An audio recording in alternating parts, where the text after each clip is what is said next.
ci suñu sujet bokk na ci li nga xam te ni moom moo daal di nekk mandat de dépôt bu ñu daal di teg ci bopp ki nga xam ne loolu ki nga xam ne moo di Ibrahima Ba dëkk doom ci ancien premier ministre du Sénégal Amadou Ba. son chauffeur ak nga xam te ni moom moo di Saliou Sylla ñoom dañ leen daal di def li nga xam te ni moom moo di mandat de dépôt Alaaji Rawaan on s'y attendait. Oui, on s'y attendait tout simplement parce que encore une fois Sentif moo leen fa yóbbu fay ñu leen di toppee lu graaw la ñi ngay jot a dégg ci Sentif yëpp ñu ci baree bari bu ñu demee dañ leen di mandat de dépôt tout simplement parce que en vérité loi bi ni ñu ko tënkee la ak faits yi nga xamante ne moom la ñuy topp ci rapport Sentif yi généralement c'est des faits qui sont criminels. Donc ay crimes financiers la ay blanchiment de capitaux crime financier la financement du terrorisme crime financier la association de malfaiteurs également. C'est criminel xam nga donc nu ñu koy tuddeeti association de am na gars yi nu ñu koy waxee voilà donc Sentif yi muy poursuivre en réalité ñoo nekk ay faits yu 10 yoo xamante ni devant la loi généralement duñ def lu dul dóor la mandat de dépôt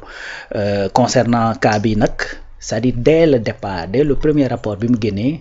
bu ñu fàttalikoo tuuti. Avant le mois de mars le procureur dafa jëloon rapport jébbal ko kii di juge d'instruction bi nga xamante ne moom moo nekk fële ci PGF. ne ko dama bëgg nga toppal ma ñii ma lay wax mu doon 10 personnes plus x boobu nag bi mu soogee jóg ñu bare dañ ne Macky Sall la et cetera yu demee noonu mais xalaatuñu woon ni sax ndakate yeneen i tour danañ génn. moo tax après dafa am beneen complément de rapport boo xamante dafa génn en mars complément de rapport boobu moo tudd ñi nga xamante ni ñii ñëpp daanaka yaa ngi leen di dégg muy ñi nga xamante ni dégg nañ leen ca yenn ci banque yi muy doomu Amadou Ba bi ñuy wax muy son chauffeur et cetera donc ba ci Wally Seck mi tey ci rapport supplémentaire boobu la seen tour yi génnee départ nag ca coowu Amadou Sall ba nga xamante ni bokk na ci coow yi sax mooy lii nga xamante ni mooy terrain bi nga xamante ni dañ ne woon Amadou Sall en tout cas d'après explication yi ñu ci jot mooy que ni dafa ne papa moo ko may donc terrain boo xamante ni bi mu koy jaayee dafa jaar par Farba liñ ko valoriser mooy 10 milliards donc en tant que président de la République mën a yëkkati sa doom may ko terrain boo xamante ni 10 milliards lañ ko mën a valoriser sachant que réew mi yëpp ñi ngi nekk ci ay jafe-jafe c'est-à-dire man j'arrive pas à comprendre naka la nit mën a defee lu mel noonu ci réew moo xamante ni jox na la lépp tout jàngal na la ba nga waree jàng jox la ay responsabilité ba nga ko waree yor def la directeur société nationale yaa ngi dégg def la ministre def le premier ministre def la président assemblée nationale def le président de la république nga mën a wëlbatiku effectivement di teg ci peuple boobu lu ni mel man vraiment j'arrive toujours pas à encaisser et à comprendre loolu ci sama bopp bi donc foofu la coow li démarré en vérité te loolu ba mu amee itam c'est-à-dire coow li jóg ñu dem xool gis compte bancaire boo xamante dañ ko tijji au nom d'une société boo xamante ni Amadou Sall ne le propriétaire compte bi nekkul effectivement ki nga xamante ni moo ko tijji pourtant am na procuration pour di mën a gérer les fonds xale bu jigéen ba nga xamante ni moom la ñuy teewoon ci loolu actuellement ñu ngi ko téye ci yoon. am na keneen koo xamante ni on n'en parle pas souvent koo xamante ni également ñu ngi ko téye mi ngi nekk ci yoon. n'est-ce pas donc bu fekkee ni dem nañ nag di wër ba gis ne am na ñeneen ñu ci taxe rien de plus normal que ñu woo leen ñu ñëw teg te y a pas de fils de diw ay petit-fils de nangam ay chauffeur diw et cetera c'est y a pas de ça qui tienne. parce que Sentif encore une fois dama koy wax chaque jour te duma tàyyi ci di ko répéter Sentif li muy wër mooy ay koppar. koppar yoo xamante ni nga ko dugalee ci sa compte jaaduwul wala mënoo koo expliquer quel que soit koo mënti nekk bu doxee bay si yow mënul def lu dul effectivement jël yëf yi jébbal ko ci yoon pour que yoon mën laa topp. bien sûr te beneen affaire nag c'est très normal parce que en vérité ñi nga xamante ni ñoo jege woon lii fi réer ak njombe yi fi am. ben ci ñoom la affaire yi mënta tombe ci keneen. parce que man mi nga xamante ni tax jegewu ma xaw ma leen. pratiqué wu ma leen dugalantewu ma ak ñoom xëy na peut-être c'est peu probable que ñu tudduma ci lu mel noonu mais tey ki nga xamante ni mooy tourner autour du cercle bi nga xamante ni tey ñooñu lañ soupçonné ci ñoom que ni ñoo jël alal yoo xamante ni ñu ko jëlee jaaduwul di ko jéem a fexe dugalaat ci circuit normal mais bu éclaté noo def mu tax ci ñenn ñi. ba Farba nag di wax naan su ma daanoo ñu bari daanu su boobaa ba mu koy wax boog ñu bari ci réew mi fii li ñu foogoon mooy que ni dafay junju ñi nekk ci nguur gi tey mais man dès le premier jour je leur ai dit que ni kii ñi muy waxal mooy ñam bokkal camp certes bëgg na jiixi jaaxaloo xelu nit ñi que ni ñi fi nekk bu ngeen di jàpp ne ñooñu gën a jub ñu nag ñoo mayam parce que loolu tàmbaleew ko sax ba rapport bi génnee parce que Farba ba muy dem ci télé yi di wax naan Ousmane Sonko ñëw na di ma jaay ay terrain te xamul ni maa ko moom li mu ci jublu woon mooy gàkkal mais en vérité message bi c'était plus ak ña mu àndoon ñoom ñi àndoon def seen groupe def seen association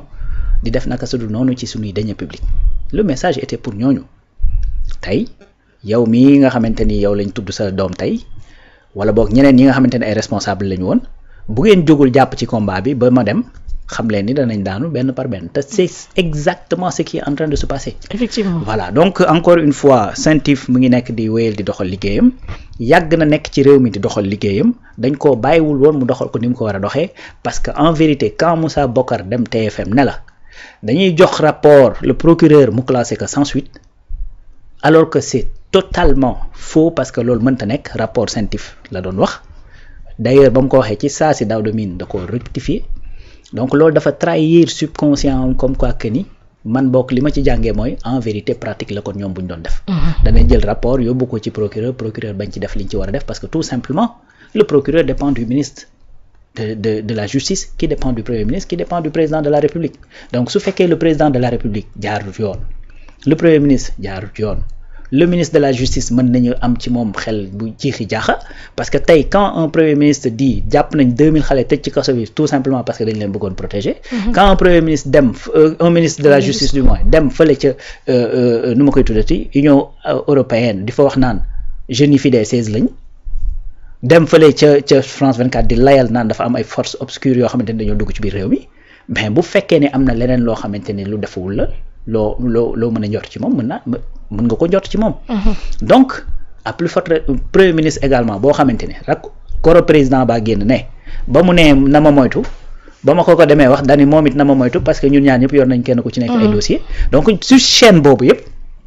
ben yu mel nii bu ci dee feeñ en fait en vérité finalement du la bett xam nga fu mu toll nii kay Sénégal lan la ñu toog di xaar beneen ban mooy génn beneen ban scandale de plus c'est ça gars yi loolu la ñuy xaar te attends-toi à nga gis yeneen ak yeneen parce que 46 rapports ben 46 rapports du lu ndaw du lu ndaw rapport Cour des comptes bi génn ci finance publique yi benn rapport la xoolal li mu wane ci ay njombe ci réew mi 46 rapports du lu tuuti te 46 yooyu dana am ñeneen peut-être ñuy génn ñu kenn xamul dana am ñoo xamante ne sax taxewuñu laalewuñu entre particulier la seen biir seen yoon nekkul ci affaire état ak yu ni mel parce que Centif ci loolu lay dox xamul particulier xamul ku ñu dénkoon xamul chef d'entreprise bi ni rien tout flux lay xool bu ko gisee ba gis ne lii leerul mu ñëw def rapport am jébbal ko comme ko war a jébbal n'est-ce pas donc encore une fois on attendra de voir fan la wane di mujjee ki gëtam fu mu toll nii nag bët yëpp a ngi braqué wu ci ki nga xamante ni mooy Wally pour xool moom aussi fan lay mujj donc exactement bu tuuram yegsee naka lay demee comment il va s'expliquer par rapport ak li nga xamante ni commencé na joxe ay début d'explication on verra bu demee ba ci kanam yoon également su fekkee woon nañ ko qu'est-ce qu'il voilà lan lay teg ci loxo yi ñi nga xamante ni ñooy enquête mais li wërta wóor mooy que ni ñooñu moom bañ déggee seen tur man keroog fii rek maa ngi posé la question ndax ñi ngi wax Wally mais ana ñañ leen tuddandoo loon mais nakate boobu justice mi ngi nekk di dox li muy dox pour mën leen a woo donc c'est ça léegi nag li ci am mooy que ni le chauffeur moom dañu def benn société boo xamante ni société immobilière la daal di jël tur bi def ko ci turam donc mu mel ni comme si mooy gérant beeg et cetera loolu dafa am soupçon de société d'écran parce que encore une fois rapport Nations Unies moo gën wax ne dans le monde secteur bi ëpp bi ñuy defee blanchiment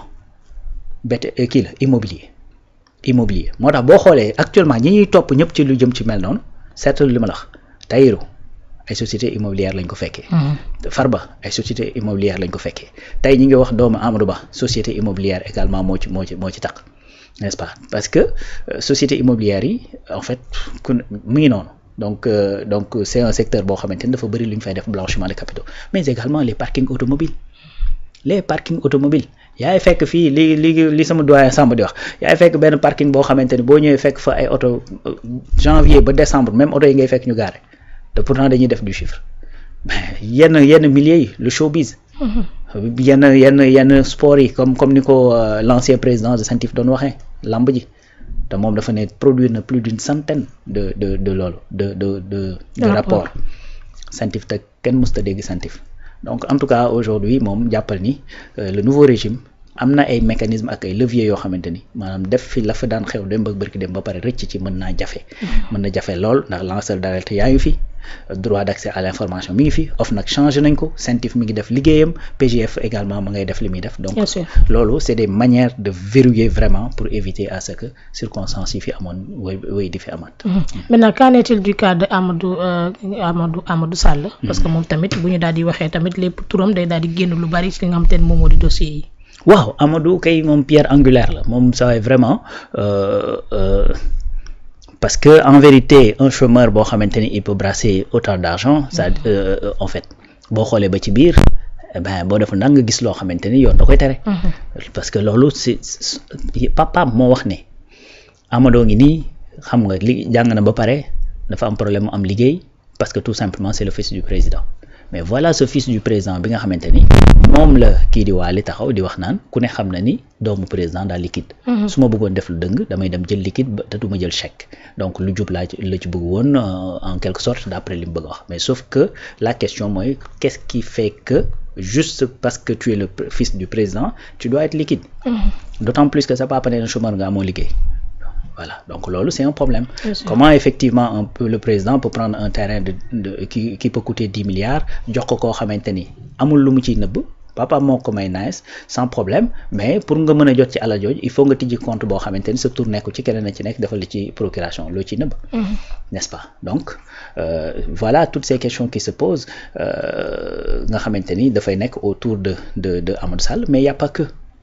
turam dañ koy wax ci manifestation yi. di ko tudd ci affaire de nervi ay affaire de recrutement ku ne gis na fi les vidéos yi nga xamante ne avec ay dof nday ak ñoomin seen donc y a pas que affaire deniers publics yi donc Amadou li nga xamante ni jort nañ ko ci moom te yoon war koo mën a leeral ben du juste sax les deniers publics bari na léegi nag la difficulté mooy que ne nekkul Sénégal mi ngi bitim réew même tey su fekkoon da ngaa defoon mandat d'arrêt war koo jëli selon pays ba mu nekk mën naa am ay difficultés n'est-ce pas même buñ ko jàppee il n'est pas dit que dañ la koy livrer donc moo tax kaawam c'est un peu plus compliqué. Bien sûr. N'est-ce pas donc ils l'ont tellement compris ba ñenn ñi fu mu toll nii balaa yëf yee yëngatu lañ génn réew mi dem. chaque jour nit na la ne Mame Mbaye Niang démb ñu ngi naan Moussa Bokar ñu ngi koy tudd ci benn dossier ñu ngi naan nekkul ci réew mi. su ñibbisee comme la ñu waxoon ci sëñ Bass bu ñibbisee ñu xam ne effectivement dawul bu fa toogee nag de manière prolongée et tout ça ben mën nañu njort ne. liñ koy tudd ci lii moo ko teree ñëw. tu vois donc bu xasee ba génn Doro Gueye liberté provisoire lañ ko jox mu génn ci réew mi dem France les Français savent que ni liberté provisoire la amoon justice bi xam na ko et tout ma nga foofu def nañ mandat d'arrêt jàpp nañ ko mais ba léegi mënuñu ko livrer Sénégal. parce que à chaque fois am na lu ñu lay laaj am na lu ñu lay dolli indil ma telle information et cetera parce que c'est pas aussi simple que ça buñ jaaree procédure normale yombul. bu fekkee ni ña ko téye dañ cee bëgg a dugal ay tappale ngir mën a peut-être négocier dara ak yow ak yu ni mel mais ça devient plus compliqué dans les deux cas bu ñu xasee ba génn réew mi yombul nga indiwaat leen fi tu vois mais mën nga def noo xamante ni ñoom it seen dundin du simple parce que tey su fekkee ni dañ la confiné nga nekk ci benn réew boo xamante ni mënoo faa génn te tàmmoon nga taxawaalu fu de nga ni fa naam dramé donc su boobaa également mën nañ la jafeel les choses tu vois donc li wër te wóor mooy que ni mu nekk fii mu bañ fi nekk du arrêter la machine judiciaire ñi fi nekk te ñu mën leen a teg loxo danañ leen teg loxo laaj leen li ñu leen war a laaj ba jusqu'à ce que effectivement yoon di mën a permettre ñu teg ko loxo. Bien sûr. mu ngi noonu acca ñu daal di continuer rek ci beneen sujet waaye boobu tamit